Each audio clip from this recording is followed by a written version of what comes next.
So welcome to another of my takes on China. This time we're coming from a studio in Guangzhou, and I have with me Ina Tengen, a senior fellow of the Taihe Institute, amongst many other things. And the reason for today being on stage now, looking at you here, is because we are going to test the system to make sure it all works well enough for us tomorrow morning to stream live from here with the military parade. So welcome, Ina, and thank you for joining me. Jerry, I would have been in Beijing, except for the fact that you called me down here, and it is a real pleasure. I haven't been to Guangdong in quite some time, and I think there is a lot of significance that goes into it. I look forward for the next 70 minutes, talking a little bit about not only what we see in front of us in terms of the military parade, but a lot of the meaning behind it. Yes, it's a good time, I think, to be in China. It was a good time to be alive, actually. But we had just in the last couple of days... What's the alternative? Yeah, true. But we've had in the last couple of days the Shanghai Cooperation Organization meeting. So we've got some very important leaders who are already here. They're doubling up and staying here for this parade. And I think it's a really good time to be in China and talk about what China is trying to achieve with the global south and what is going on in the world today. Well, and I'm glad you brought that up, because what we have is a confluence of the past, the present, and the future. And what I mean by that is, you start looking at, this is the 80th anniversary of a war against fascism. Yes. And fascism resulted in things like the rape of Nanjing. Yeah. And the question is, did it go away?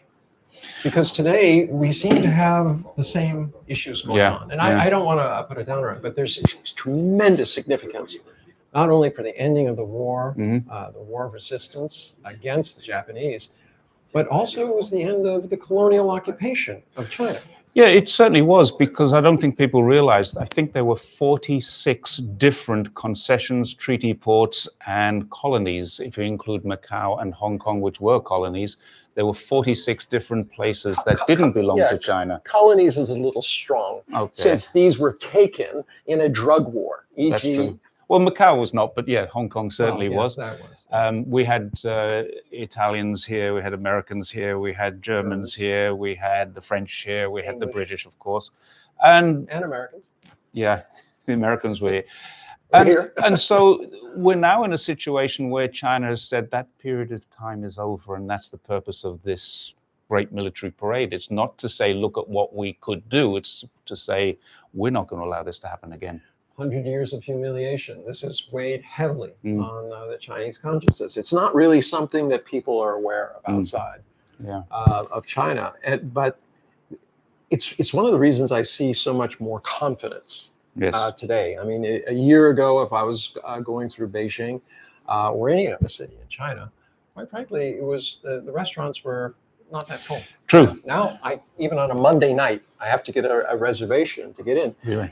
And I noticed the big change coming when China was asserting itself that it's not going to be humiliated once again, regardless of whether it's trade or occupation.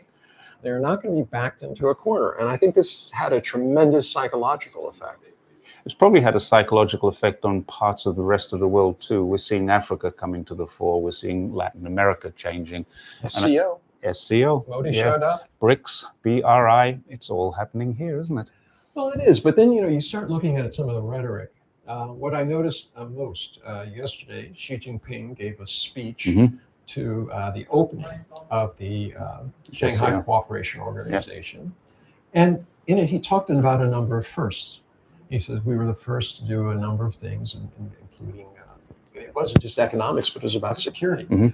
This is really the first, I'm using first too many times, but this is the initial time that I noticed that he's putting forward a model.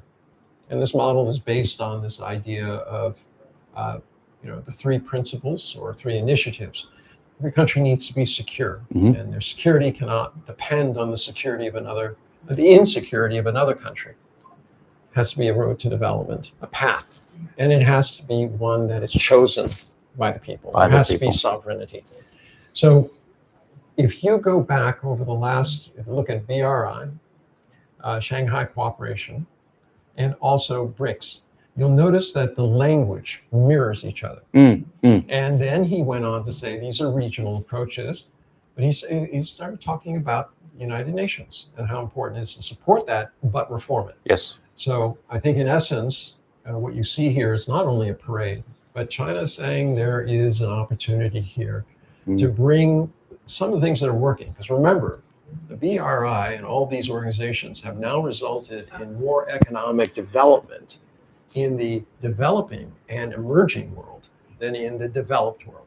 And this is the first time in 600 years that you've really kind of seen this. Right. So at this point, there's a new opportunity to reshape the world around a multipolar world. And so when you're watching this parade, don't think this is about the military and all these things. That is about trying to convey that China is not going to be bullied. But the real issue here is how do we work as a country, as a world together? It's about cooperation rather than confrontation. Or coercion. Or coercion, yeah, which has been the path of the past, certainly the recent past. Well, yeah, I can understand if you have as your basic model this idea that I'm an empire, and therefore you're either for me or against me. You're either under me or I have to put you under me. Completely different outlook in life. It's this coercive, I'm going to extract value from you. For instance, when we go back and we look at COVID, right? And you have a situation there where the West didn't export factories. They said, buy it from us, all right? And the price was the Western price, There were some attempts to try to bring it down, but China took the exact opposite track. They said, look, we're going to build factories, vaccine factories, wherever they're needed. And they did. And this helps billions of people.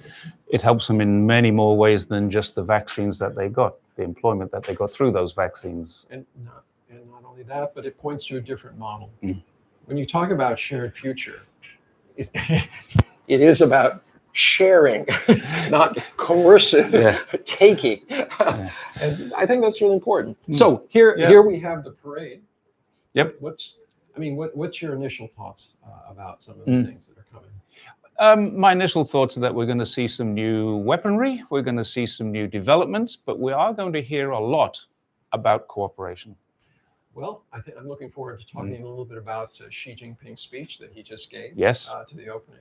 I noticed you took some notes, and we're gonna have something to say. And also, I understand that there's an opportunity for people to phone in and put some comments. Not necessarily phone in, but certainly put some comments in there. If you have questions, if you have comments, and they are sensible ones, we'll try and get to them, because obviously we're not going to go through the usual riffraff. But there will be some people who have genuine comments and statements to make, and if you make them into the comment section, then we will be given them as we're going through. So we'll be online. I want questions. I think we should take questions, because a lot of times, you can assume, we talk about acronyms or something, and sometimes it's not clear. What does that mean? Yeah, exactly. Not only that, but if there's something that we're saying that just doesn't ring correctly, you need some amplification. I think that's really useful. So we're going out live right now. If you're watching this and you have a question about tomorrow and you want to watch tomorrow's parade, then come online. Give us your question in the comments section. I'll see them this evening or tomorrow morning, and then we'll take them from there. What a pleasure, Jerry. See you tomorrow. Indeed.